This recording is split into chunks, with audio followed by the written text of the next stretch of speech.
G'day everyone, we're currently 4 days out from the Honda Nationals and we're taking Rhonda. We've got quite a bit of work to do. Last time out on track, there was an issue and it was all entirely our fault, so we're going to rectify that today. There is a whole video about it and it was made in a documentary style, really well produced and done, and that was done by Maddie Hull from the Nugget Project. I have linked and shared this video previously on my community page. It would have come up on your feed on your phone. So if you haven't seen that video about what happened to Rhonda at the last track day, check that out. What I need to get done in the next 3 days really, because we're driving up on Friday, is replace the oil cooler with this new one. It's much bigger by about that much and it's taller by about that much. So that should give us plenty of extra cooling capacity. We've got a whole bunch of fittings from RACEWORKS and we have some braided line from RACEWORKS also. We need to reroute the lines and remount the newer, larger oil cooler here. So we actually had to change the rocker cover gasket on this because we sprung a leak, and to do that we had the lines running across here and we had to move them out of the way. When we changed the gasket, we actually damaged the line, so it was entirely our fault. But we're going to go to some non-damageable lines. We're going for a braided nylon line, which is from RACEWORKS. Here is the finished product. Everything is out of the way, tested, and there's the oil cooler mounted. We will eventually put some ducting on there.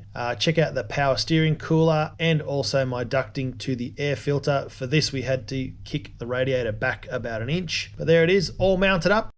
It's the night before Honda Nats, so what I need to do with you guys now is come up with a whole bunch of excuses and reasons why we're not going to be competitive at the track. So the first reason is, 1, I've never been to Winton ever before in my life. 2, Rhonda needs an LSD, she needs an oil pump, she needs a timing chain, she needs a timing chain tensioner, and probably needs new cams. We did notice last time that the last ones were worn, and we did just fix the oil cooler after a hose let go because we yanked on it. So we did lose a lot of oil pressure and a lot of oil at the last event. So there's a chance we might spin a bearing. Fingers crossed she's all good. The engine sounds good and it drives good. The other thing is we're losing a lot of power. I did make a mistake and I've led you guys down the wrong path. I have an eBay fake Skunk 2 manifold on my K-swapped Civic Turbo, and for that application I think it's a perfect budget upgrade and better than the factory CL9 curvy over intake plenum. But on a naturally aspirated car it actually loses power, and although my good mate Marlon from Chongdata or FAH Performance sent me 2 dyno graphs overlaid on top of each other, one was with an RBC and the other one was with the eBay manifold. Although the peak power got to the same spot, there was a big fat section in the middle of the dyno graph. I'll actually chuck it up here so you can see where the car is losing a ton of kilowatts and also torque. So horsepower and torque is missing in that middle section right here. And you can actually feel it in Rhonda. When you are flooring the car and you change gears, the car dives down. You got to build your revs back up again, so it's not holding the revs. And we definitely notice on the straights against some of the other Accords we've been racing against, we're not pulling away as much as we should, even though we've got full exhaust, full intake, big throttle body, tune, all that sort of stuff. And it's due to that eBay manifold. So I'm going to get an RBC or an RRC and I'm going to change that over, and hopefully we're going to pick up that mid-range torque, get some power back, and Rhonda will be singing. The next thing is we haven't got any aero on the front of the car. That's still not finished yet, so we're running. So those few things are going to make Rhonda not very competitive for the moment. All I know is I'm certainly not a fast driver and I need to learn that. You didn't get to see me in the last budget enduro because the car actually ran out of oil and busted a hose before I got to drive. I was intending on using that hour in the enduro to teach myself how to heel and tow. Because this is a time attack event, I'm not really going to get the chance to teach myself how to heel and tow properly on this track at this event. So bear with me. I'm going to teach myself. I'm going to become a better driver so I can race and be more competitive and all that sort of stuff. Anyway, time for bed. Catch you later. This guy left his YouTube signed in, so I've subscribed into my channel. I'm going to subscribe him to all my mates' channels, probably a few weird channels, and yeah, he's watching my latest video. So as you can see, it's very early days here, and everyone's just getting set up for the driver's briefing before we get out on track. And you can feel everyone's pretty keen, pretty excited, and also pretty nervous. Well, maybe that's just me. So this is session 1 of the day, Group A.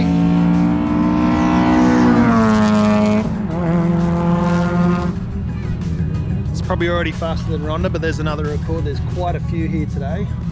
I don't know how I got put into Group C. That means I'm the, I don't know, not the slowest, not the second slowest, but the third slowest.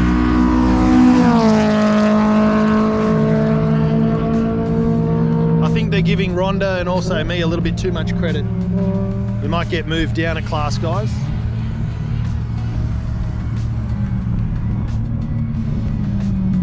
How cool are Honda Jazzes?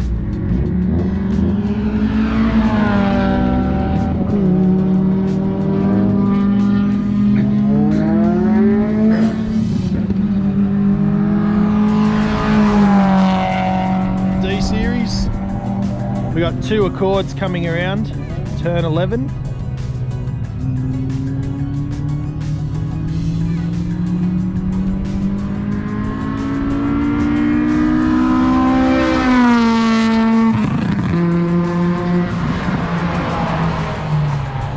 The blue Accord must have the Chong Data crackle tune because it was crackling its head off.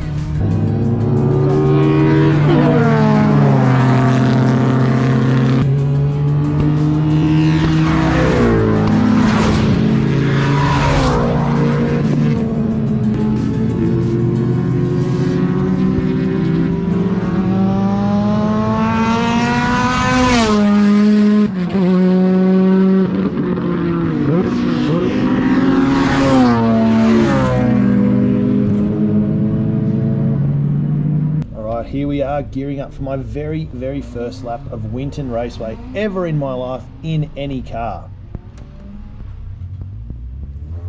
Now, just want to go out and be very cautious. I do not know the track at all. I watched 2 YouTube videos of other cars from Honda Nationals last year, going out there and doing some laps. It's the only footage I've seen of the track at all. So as you can see here, I'm feeling out all the ripple strips, I'm bouncing around, I'm just short shifting and checking out everything, like what's the track like, what are the curves like, what's it look like, how dangerous are those ripple strips. I'm noticing the outside ones are quite corrugated, and this one they're very rough, so I'm just driving over them to see what they feel like. Then we come up to this corner, I don't know what it's called, but a lot of people say it's quite a tricky corner. It's got a double apex, and I'm just looking around, cruising. I'm the last car on track, and all of a sudden, bah! This guy, right, I swear he hit me, but he definitely didn't, and he's an awesome dude, but that scared the crap out of me, and I hope it scared the crap out of you so you know what it feels like. But I went out last on purpose. I wanted to be the last car on the track to give everyone a chance to go out in front of me. I wasn't going to hold anyone up. And even though we spaced all the cars out and I went out dead last in my session, I still got buzzed, and it really, really rattled me. So we're coming up to my first full lap, and after that I was pretty shaken up. But yeah, it was a bit of an eye-opening experience for my very, very first ever lap here at Winton Raceway, and I just wanted you guys to see how that was for me. And we're coming up to the last corner here. We'll jump to some footage of me doing this again later on, and you can see I'm pushing it much harder. I'm dancing the back of the car around and using that WHITELINE sway bar to help me steer the car. Normally front-wheel drive cars are quite understeery, which means you turn the steering wheel and nothing really happens. But with that sway bar in the back, if you've got a CL9, go and grab yourself a WHITELINE sway bar, bolt it on, it's very easy to do. Can be done in about 40 minutes or 15 if you're a legend, and it will improve the way the car handles and steers. Best bang for your buck steering and suspension mod you can do. Anyway, time to get on to some fast footage, and I just wanted you guys to laugh at me just like I was having a laugh at me just now. In the first session I had the traction control on. I was trying to learn the track, trying to feel out Ronda. I discovered quickly that we really need an LSD diff. A tight, windy track like Winton, you're always changing direction and the inner wheel is just frying up. So we're losing a lot of time there, losing a lot of grip there. The second session, I was pushing it a bit harder. I turned traction control off straight away, but hopefully you guys appreciate that I'm trying to teach myself how to heel and toe and learn a racetrack at the same time. So trying to hone my skills and also learn a track which I've never been to before.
It's Sunday morning, the day after Honda Nationals, and we had an absolute blast, as you will have seen in the previous footage leading up to now.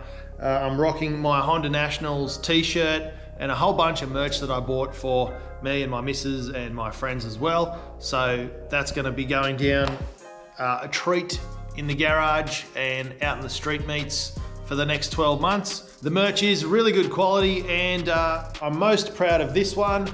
This one shows all of the people that supported the Honda Nationals, and of course we have Spool Up right there. And just wanted to really get out there and support the people that support me, support the channel, and support the community. So every single one of those people, absolute legends.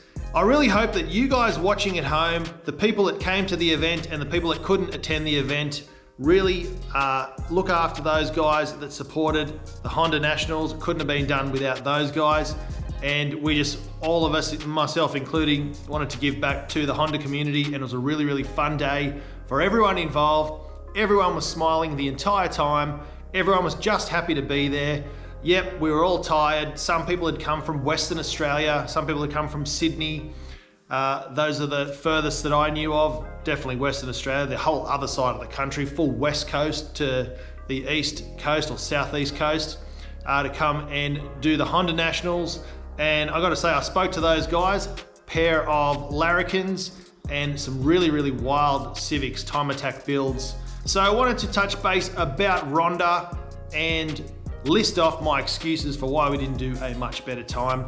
Now I'm going to show some footage, or I've probably already shown some footage of us out on track. This track, in my personal opinion, and the opinion of pretty much every single person I spoke to, requires you must have an LSD in your car to get the best out of all of those windy corners and those little crests and everything. It was really unloading the inside wheel, depending on which way you were turning, and wanting to spin up that wheel and not getting enough traction. So it was sending all the power to the inside wheel. You weren't pushing on your outside wheel, and that's why you need an LSD in your car. Best value for mod, speed enhancing, grip enhancing, corner enhancing mod you can get. Doesn't affect your handling really, but definitely corner grip, corner speed, corner stability, all that sort of stuff. You definitely need an LSD. And I felt that I probably could have gone at least 5 seconds a lap quicker. I could have been down the low 1 minute 40s. Maybe even quicker, who knows? But there's definitely a few sections which you'll see in the video where I'm having to either back off the power to take the corners, or I'm trying to put the power down and it's just frying the inner wheel, whichever side I'm turning. All of the corners on that track, I think, just about all of them except for maybe 2 or 3, I think there was 11 or 12 of them, were double apex corners. So they'd go in and then they'd cut in tighter again. So very challenging track, my first time driving there, and I really, really enjoyed it. The WHITELINE and SUPERPRO handling mods on the car finished the weekend flawlessly. I had the best amount of grip. I had the best amount of transition between the corners. The car was darting perfectly. And even the max peating rods coilovers did fantastically. You'll see I'm purposefully jumping quite a few of those ripple strips just to try and make the car turn, and to also catch me when I've gone too deep under brakes, and sort of help me initial D-style, slow the car down and make the corner. So the max peating rods and also the WHITELINE and also the SUPERPRO stuff was going amazingly. The ZESTINO tires hooked up so much, they literally saved the day. Because we didn't have the LSD and we were lacking in the grip from the traction from the wheels, the tires did an amazing job in helping out where they could. They still couldn't overcome Ronda's sheer horsepower in some of the spaces, but the actual cornering grip, stopping the car from sliding out. Quite a few people spun out off the track due to the way we have Ronda set up. It's very forgiving, and also those tires provided amazing grip. So thanks a lot to ZESTINO tires. Everything else about the car was flying. The Chongdata tune, most of the CL9 guys there had a Chongdata on their car. We did speak to Marlon before the event, and he suggested we get rid of that eBay cast manifold. which is the Skunk 2 copy. The Skunk 2 manifolds and the eBay copies, pretty much the same. There's a massive torque dip. I'll throw a picture up just here of two graphs, one with an RBC and one with the eBay Skunk 2 manifold here, and you will see in an NA car, although the peak power ends up at around about the same spot, almost identically, you get a massive deviation and separation of the power curve right in the mid-range, which is where you need it for torque in the corners, out of the corners, and changing gears. When we change gears, the torque and everything dropped quite significantly. So I'll be on the hunt for an RBC manifold to replace the one that we've got on there. It works perfectly fine on my Turbo K series because we're forcing the air in there. We don't need to worry about a torque dip. There's plenty of that. We don't have to worry about it. Future plans for Ronda will be, as just discussed, the RBC intake manifold. We'll keep everything else the same with the tune. We're very happy with that. I do want to fix up the rear aero and cut away the extra marine ply that we have. We extended it out the back because we were going to make this really awesome time attack diffuser. But in actual fact, we'll probably just trim that right back, save a bit of weight. There's at least 2 kilos in just trimming that off, maybe 3. So that'll help. And we'll just keep it as a flat floor for now. I do want to make a front aero dam for the car, but what I'm probably going to do is go get another bumper again. This is like the 3rd or 4th bumper we've had on Ronda. Just put a factory lip on there, something that looks nice and streetable, and just block off all those ducts there in the front and just make it really aerodynamic, but keep with a factory looking front bumper. I think that'll look cool. I do want to do some stuff with the wheel arches, vent out the air there, and also get the heat out from behind the brakes, and also duct the dirty air or the air that spins up inside the guard when you're spinning the wheels, get that out of the car. That'll help us with cooling and also grip, traction, and downforce. So those are some small things we can do to help improve Ronda. She does need a refresh. I've been telling the boys the oil pressure when it's hot or cold fluctuates and goes up or down, which to me says we probably should do bearings, we probably should do valve stem seals, relap the valves, skim the head, and do a timing chain, a 50-degree VCT gear, a K20 oil pump, and new tensioners, and just really solidify and tighten up all of Ronda's running gear, the heart of Ronda, and put some baffles in the sump just to help with oil pressure. It's actually fine on the track. When you're on it, the oil pressure's 80 to 90, which is exactly where you want it. However, I can feel she's getting a bit tired. I can feel she's losing a bit of power now. And I can hear when you start it up on cold start, there's a bit of a chain slap going on. So I think the chain guides and the chain tensioner are a bit stretched and sloppy, and also the chain's probably stretched. So it's time we do that. If we let it go until it fails in a catastrophic way, we're gonna destroy the crank, we're gonna destroy the block, we're going to destroy the oil cooler, all the oiling system, all the lines will have to be redone. It's just going to ruin everything. So I think we really, really need to do that before we break the engine naturally. We want to get there before that because the engine's still good. It is all over the shop on compression. I've done a compression test about 2 race meets ago and it seemed a bit odd. So she's not all there. There's more power left in her. As far as our lap time goes, I saw on the app that I was using a 1 minute 48.06, which is about what most of the Accords were doing. However, there was one Accord, I'm not sure who it was or who you are, but reach out and let me know who you are if it was you that was doing low 140. So I think they did 144 or 142 or something like that in an Accord Euro. Overall, just a really cool, fun event. I'm glad Spool Up was able to support that and sponsor one of the categories. Hopefully you guys will now support me and Spool Up and everyone else that sponsored the event, and support the local businesses that are supporting you guys. So with that being said, jump on to spoolup.com.au, go check out what we've got. Heaps of very, very high quality UK built and designed parts for K-Series, K is the way. We've got K is the way stickers on spoolup.com.au, as well as all your sensors, plugs, coils, and all top quality brands. There's no budget, low quality stuff on my website, although yes, that's what I do on my channel. I try and do things to a cheap budget, but we're moving up in the world. We're working on Evos now, we're working on K series now, we're using top quality parts, and that's what's reflected on the website. So RACEWORKS, T7 Designs, Bosch, all the correct OE replacement sensors, everything you're gonna need for your D, B, and K series. There's also RB parts on there. There's 4G63 parts on there. And there's even AU Falcon parts on there, because I know you guys love those budget AUs. So there's all sorts of stuff on my website. Check it out, whatever you're doing, whether it's brakes, whether it's suspension, whether it's engine work, whether it's breathing mods, whether it's lines, fittings, hoses. Check it out, spoolup.com.au. Don't forget, bring the boost, and we'll see you in the next one. Cheers.